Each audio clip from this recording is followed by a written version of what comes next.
Hey everybody, I am excited to be joined today by Tyler Chambliss from Traffic and Funnels.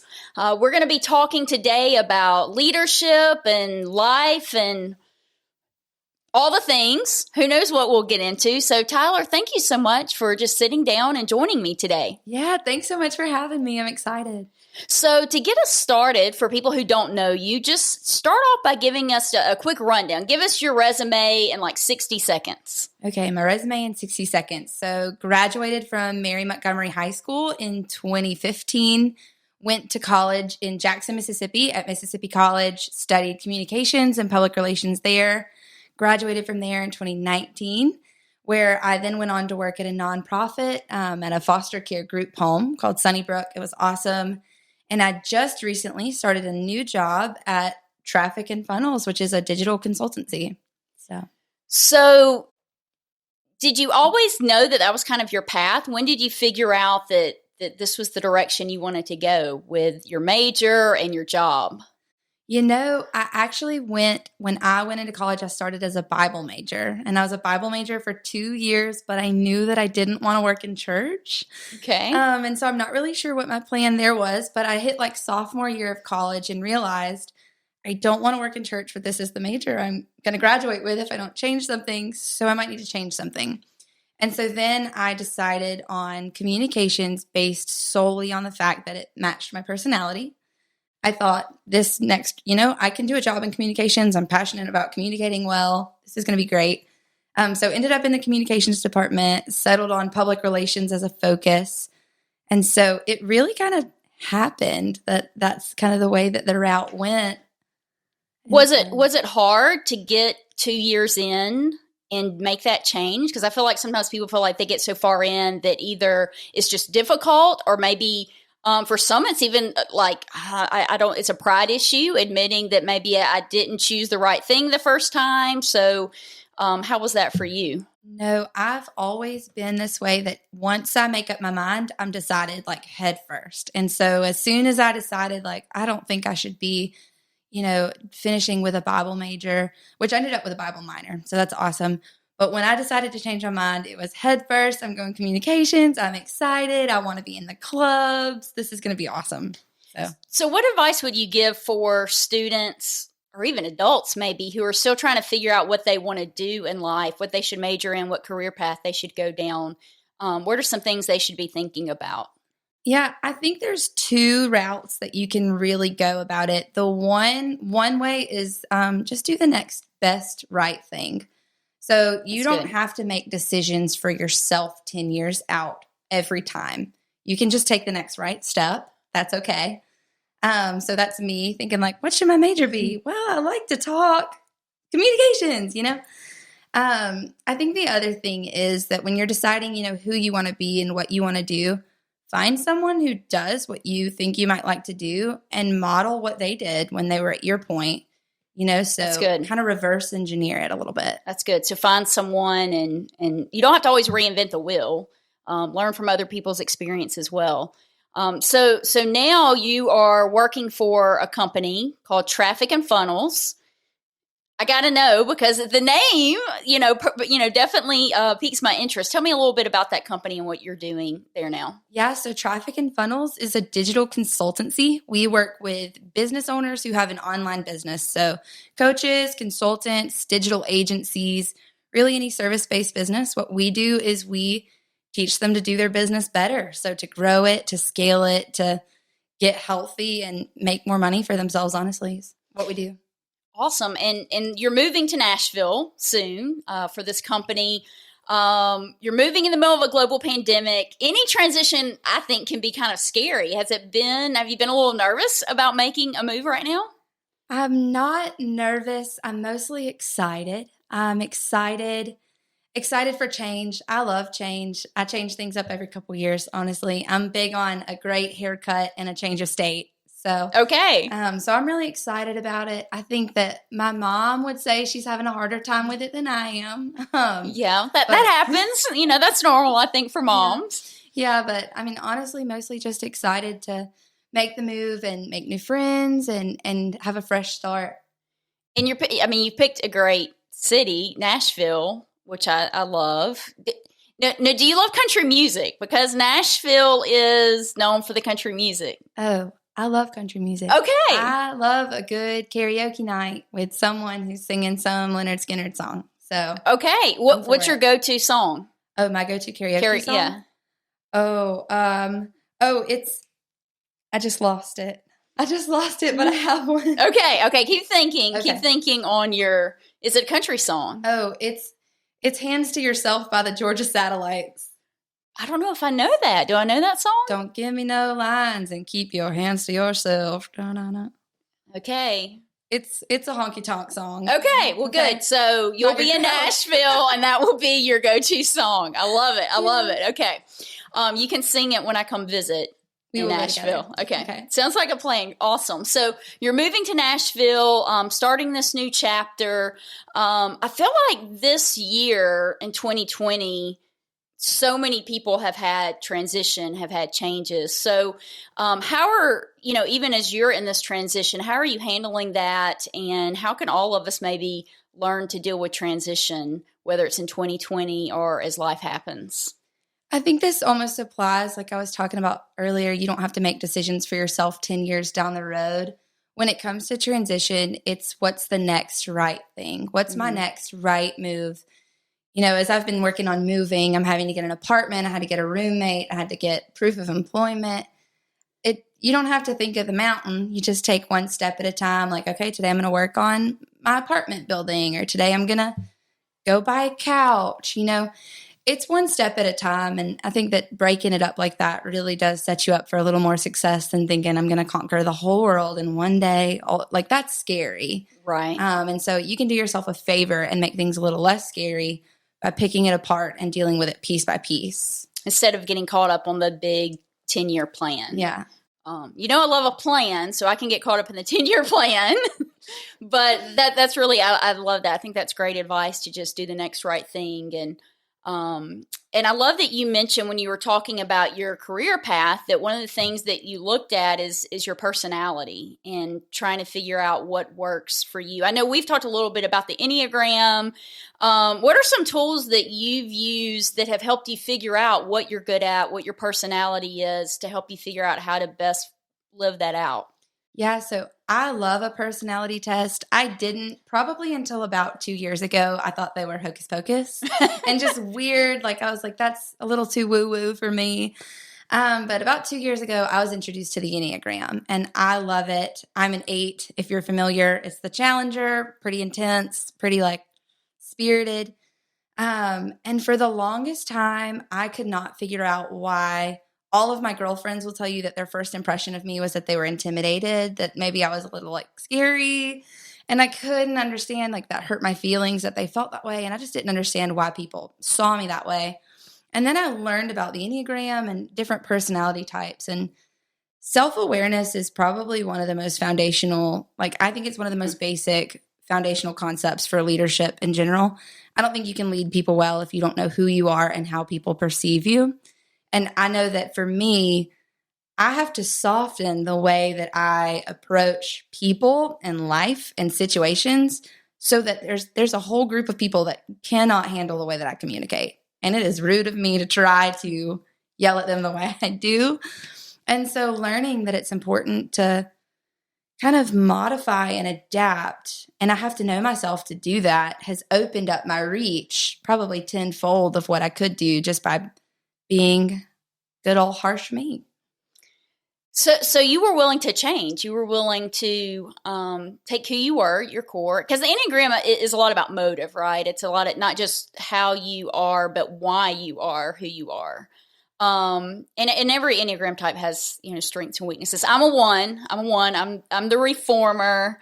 I like things done correctly. I like things done right. And there are pros and cons to all of that. So how are you using that in your job right now? How are you playing to your strength with your Enneagram and your personality type? Yeah, it's actually a huge strength for me to be an 8 in this position. So I'm on a sales team with all men. I'm the only female on a whole sales team of guys. Oh, wow. What's that like? That's another whole. I grew up with a brother, so it's like I'm everyone's little brother a little bit sometimes. But I get to be as strong and fierce and determined as I naturally am. I'm applauded for that there in this role. And so it's really been a strength for me. And I've really grown to appreciate it in this job just because like they're blown away that I am like, I hold my ground and you can challenge me and I'll challenge you right back. And so it's been a real strength, but there have been times that I've had to really tone it down outside of work so that I don't step on people. But that's awesome that you have found a job that allows you to utilize that and you don't feel like you have to shrink back, which I think is good advice, just to find something that allows you to work in your strength, to work in your giftedness, to use your personality so you don't feel like that you're having to shrink. I know with what you've been doing with a company, I know something that I saw you write about recently was something y'all do every month with, is it leverage points? Mm-hmm. I found that very interesting. Break that down. What is that? And how could we apply that to what we're doing now, especially as we're coming up on the end of a year? Yeah, so we talk about leverage points at work. So a leverage point is really any point that you can use like the natural momentum or energy of a specific season or moment to your advantage. So the beginning of a week, the beginning of a new month, a new year is a huge leverage point where you can say like, oh, there's this natural energy of like, I'm refreshed, I'm restarting. You can take that and run with it forward. And so I love the beginning of the month, just gets me excited. And even Mondays, I think Mondays are a huge leverage point that a lot of people waste because a lot of people have this mindset that Mondays have to be bad. Right. People dread Monday. A Monday is your restart button. Like it's awesome. Take that leverage point, take that energy and enjoy that refresh and restart and go into this new season with a strong mindset. So that's really what taking advantage of a leverage point is. I love that. And like you said, it can be the beginning of a week, a month, a year as we're rolling into 2021. I think, people are ready to just chunk the calendar for 2020. And I think at the beginning of 2020, people had a lot of like, it's 2020. Like there was all this 2020 vision, like all these cheesy slogans that people had about all the stuff they were going to accomplish. And even in quarantine, early on, people were talking, I'm going to learn a new foreign language. I'm going to get my ACT score up. We had all these big goals. And now 2020 is wrapping up. And I don't know if you had any of those goals. And maybe I had some of those and they haven't all happened or we didn't. So speak to that. Just like, what do we do if we feel like we're wrapping up 2020 and we're really just not where we wanted to be or thought we would be? How do we use a new year as a leverage point? Yeah, I definitely didn't learn Spanish, which was one of my goals. But so here's what I know. I know that with the new year comes that leverage point of, we get this refresh, we get this restart. And I don't know when you're going to publish this, but today is December 9th or 10th. 10th. Today is December 10th. There's 21 days left of the year, and so as you're thinking like, what am I going to do with the new year? That's awesome. But I think one thing that's really important is not to waste any day that you have. That's good. So I speak to business owners every day. Part of my job is working with business owners who maybe have businesses that are not doing well or they want to grow or whatever. And a lot of them wait until the new year to do their planning. They are wasting 21 days of good time that they can be fixing their businesses right now. And I'm on the phone with them like, please don't waste that. It's 3 weeks. That's good. Time. That's good. And so I think one is to remember that every single day is a priceless gift. You don't get it back. You are not going to live that same day ever again. Like life is ticking and you need to use it. But when it comes into that momentum of 2021, I think that you need to remember 2020 was hard for everyone. Mm-hmm. Okay. If you got through it, congratulations. Let's start there. Yes. You deserve a cookie. And so do I. But it just take that fresh start and move forward with all the passion that you thought you were going to do all this stuff in 2020. Take it and move it into 2021 and make it an even bigger and better year. But you can't weep and moan and be sad about how 2020 went. because this is how it happened, but we only have to do it once. You get one shot, and so don't waste the days. I love that. That don't look so far ahead that you forget about today, that every day matters. What are some things that you do every day to make every day matter and not get caught up in the future and the next month, the next year? Do you have any like daily rhythms, daily habits that you have found are helpful so that you take advantage of every day? Yeah, so I follow a pretty strict morning routine. I actually learned it from my new job. So at work, we call it a morning formula. I start my days the same almost every day. I wake up, I make my bed, I go for a walk with no phone, no inputs, no music for like a mile or a mile and a half, just so that I can think. Nothing. Silence. Just me. Okay. Just me and my brain. Okay. Just to think clearly and kind of wrap my head around what's going on for the day. Sometimes I go for a run. Sometimes I don't. Come home, read, get dressed, eat breakfast, make coffee, and then I get started with my work day. And so I found that starting the day like that gives me like the consistency. Honestly, it just gives me a promise that I've made to myself, and every day that I keep it, I start the day feeling like I've accomplished something. So I start my day with a win every day. And if whether the win was like I got up and I made my bed, that's a win. Sometimes I go for a run and I feel like I just chose my first battle and I conquered it. And so I start my day feeling like someone who's won, and it gives me confidence to move forward. And I win outside of work. So that gives me something other than work to kind of root my confidence. And so many questions. Okay, so this is also good. So first of all, how early are you getting up to do this? Like 5:30 right now. Okay. Not too early. Not too insane. Early. I'm a big 8 hours of sleep. I'm a proponent for it. Like I'm in bed by 9. Okay, so you get in bed early so you can get up early. What is it about, because I feel like we have our phones all the time. We have music, and we think music, podcasts, like those are all great things. Why have you found that it's important to even shut off the good stuff to have that silence? I think our lives are filled with so many inputs that there's just so much information that we're gathering. And I don't think we're taking any time to process it. So sometimes I wake up and on my walk, I think about work the day before. Sometimes I think about something someone said in a meeting. Sometimes I think about something I learned on a podcast, or I think about what I'm reading in a book and how it applies to my life.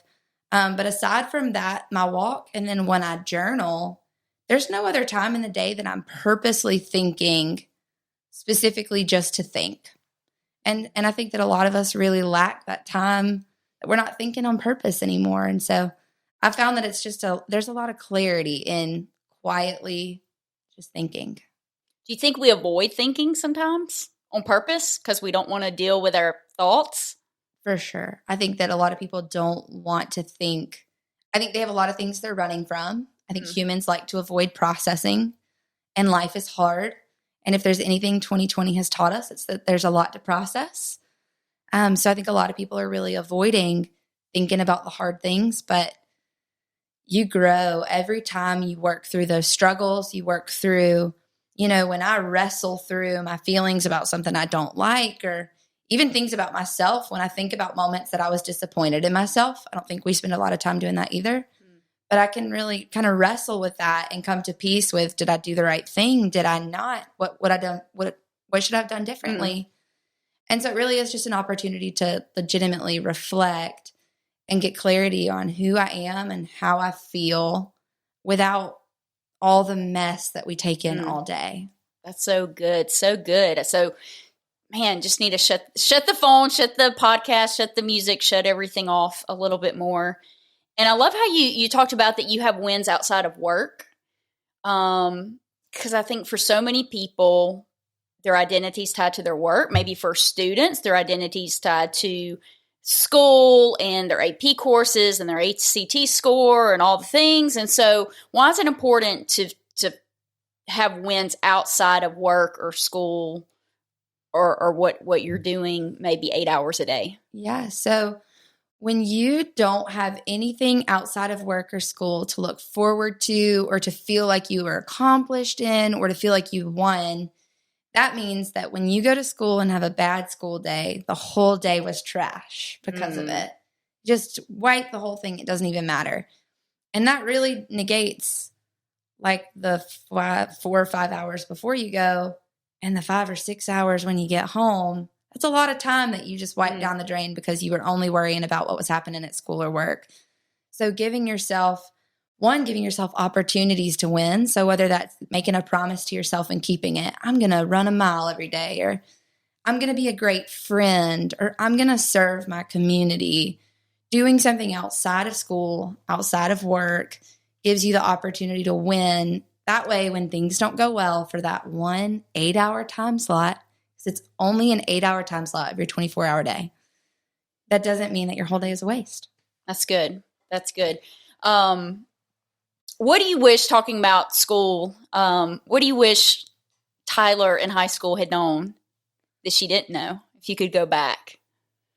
If I could go back to high school, I would have lived so much further beyond myself. I had a friend group. They were all just like me. I had things that I liked to do with my friends who are all just like me. And we were very comfortable and stuck in living the exact same life every day, comfortably and wonderfully. And it was happy and it was cool and it was fun. But I look now and I missed the opportunity to impact so many people by staying inside of my friend group, myself, my comfort zone. So I wish that I'd lived beyond myself way better than I did. So how can a student do that if they feel like maybe they are where you were and they have their friend group and they don't, how can they step beyond that? The first thing that you can do is know that I think most good things lie outside of your comfort zone. So if there's a moment where you're like, I'm with my friends at lunch. We like our lunch table. We sit at the same table every day. My friends did. There are hundreds, if not thousands, of students that are not at your lunch table that probably would love encouragement or to have a laugh with you or to hear about your life, or you could learn about their life. And so even something as different as sitting somewhere else or sitting with someone else or extending friendship to someone that you normally wouldn't. And I don't mean that in the cheesy, like any kind of cheesy cliche way, but I've made some of my best friends have been people that I never thought I would have been friends with. And I've learned more from the people who are so much less like me than the people that are like me. I've learned way more from those people. So those friendships have been so much more valuable for both of us because we've gotten to exchange ideas and thoughts and lifestyles, and it's been better. Man, that's so good. Such good advice. I know you mentioned a while ago that after your walk, sometimes you read. I know you like to read. You're an avid reader. Why? Well, they say that what do they say? It's that your bandwidth only goes as far as your 5 closest friends and the books you're reading. So like that's your ability to grow beyond yourself is the 5 people you spend the most time with and what books you read. If I spend time with just myself and I read nothing, I will never change. I'll wake up in 40 years the same person, and that would be tragic. So I think that reading is important to develop a healthy mind, to develop a well-rounded point of view and perspective, to learn how to think outside of the way that you're raised to think, to get more creative, to have time to read, about other people's inspiration and success. And so I think reading is so important. Do you read old school paper? Do you read on your phone? How do you like to read? Oh, always a paper book. Okay. Like a real Me book. too. Me too. I can't do the Kindle. It gives me a headache. No, I like the paper. So what type of books are you reading? Fiction, nonfiction, leadership? Like what are you reading? Yeah, so I'm reading a lot of leadership and self-help books right now. Okay. I love them. I read a lot of so like right now I'm reading a book called What to Say When You Talk to Yourself. It's by Shad Helmstetter. It's really good. Okay. So I occasionally throw a fiction book in. Sometimes I read a cookbook, like something kind of light and like easier. Just read a cookbook? Well, like Salt, Fat, Acid, Heat. Have you ever heard of it? No. Oh, it's also a documentary on Netflix, and I 10 out of 10 recommend watching it. Okay. But it's a good kind of take your mind off learning and just like read something calm and good. Okay. So what would you say to the teenager who says they hate to read? I would say, or the adult, but since I'm, thinking more along students. I think it's important to challenge yourself. Mm-hmm. So I think, I think Americans have lived without a lot of challenge for a long time. We live very comfortable lives. Our lives, for the most part, look the way we want them to a lot of the times, mm-hmm. especially now. And we're basically living in the future. I think that it's important to challenge yourself, to step outside of that comfort zone and to stretch yourself. And so sometimes that might mean I'm going to read my first book this year. And if it takes me a whole year to do it, I will accomplish something. That's another thing, a win outside of work or school that you can work towards accomplishing. So I would say give it a try. Maybe you'll learn something. Maybe you won't, but hey, give it a try. So I saw that you recently read The Traveler's Gift, which my Leadership 2 students are reading. I'm assuming you reread it, right? You had read it before. I read it before. I read it once. So since my students will be watching this, what were your thoughts on that? Since you read it like as a 16, 17-year-old, now you're reading it again. What were your thoughts maybe this time around? Okay, so this time around, I realized that I didn't really read it the first time around. Okay. In the interest of full disclosure, I'll say it. I'll be honest. Tyler is a former student, so you read it for my class. And I did read it. I know for a fact I read every word. I know for a fact I read the words. But I clearly did not digest it as well as I should have. Or maybe your brain just really does change that much in a couple years. But reading it the second time, it was an eye-opener. So I'm assuming all of your students are all reading it right now. You understand like the 7 kind of truths that you can live your life with. My favorite one was that I will live with a decided heart. I think it's the lesson that he learns from Christopher Columbus. Mm-hmm. And at one point Columbus is talking, and he says, having a decided heart is the difference in people who, when a challenge comes their way, they either choose to face it and they get through it, or they choose to escape it. And when I read that, I was just like, I want to wake up every day having decided what I'm for, what I'm against, and what I'm moving towards. And I want to face every challenge that comes at me. And so that has honestly been a game changer in work, in my personal life. Like that book has changed the way that I think. That's awesome. Today we read the chapter on Columbus. So that's perfect. Perfect. I love that. But I'm a fan of Andy Andrews, so I love all of his books. So, well, tell me this. What are some things that you would suggest to high schoolers besides just reading books that you feel like they should just be tuned into right now? Yeah, I would definitely, honestly, and you might hate me for saying this, but I'd say the news a little bit. No. A little bit. I love the news. I love the news. 2 different sides of it, okay? Yeah. We need to at least 2 sources, and we need to compare and contrast. Okay, that's good. I think it's important to be up to date with current events. Okay. What else? Reading, always good. I think that you need to be spending time with adults. And whether that means, going to lunch with your parents and putting your phone down, or even when you're at your best friend's house, ask their parents some questions. What do they do? What was college like for them? Yeah. I think that high schoolers are really lacking adult interaction. And there's a lot to be learned. I'm not even talking about old people. I'm talking about like 30-year-olds. Ask them some questions because they have lived a whole life, and you have a whole lifetime of lessons to learn from them. Skip the TV. Really don't need it. Don't pay for Netflix. But if you do, The Office, you should fill your life with that a little bit. And podcasts. I love a podcast. Favorite podcast? Oh, I love Dave Ramsey. I love, my boss does a podcast with Traffic and Funnels that I listen to every day. And I love the Gold Digger podcast. I don't know if you've... I'm not familiar with that one. It's really good. With Jenna Kutcher. That's her name. Okay. She's like a female boss lady.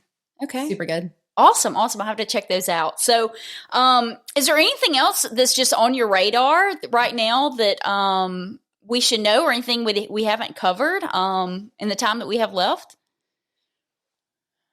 I mean, I feel like we've covered it. I feel like I said my piece. I hope that all of you just stop wasting your lives with mindless scrolling and start thinking on purpose. It's not something that's just going to happen. It's something you have to choose to do. But really, I think that really. That's awesome. Well, I feel like you've given us so many good things to think about.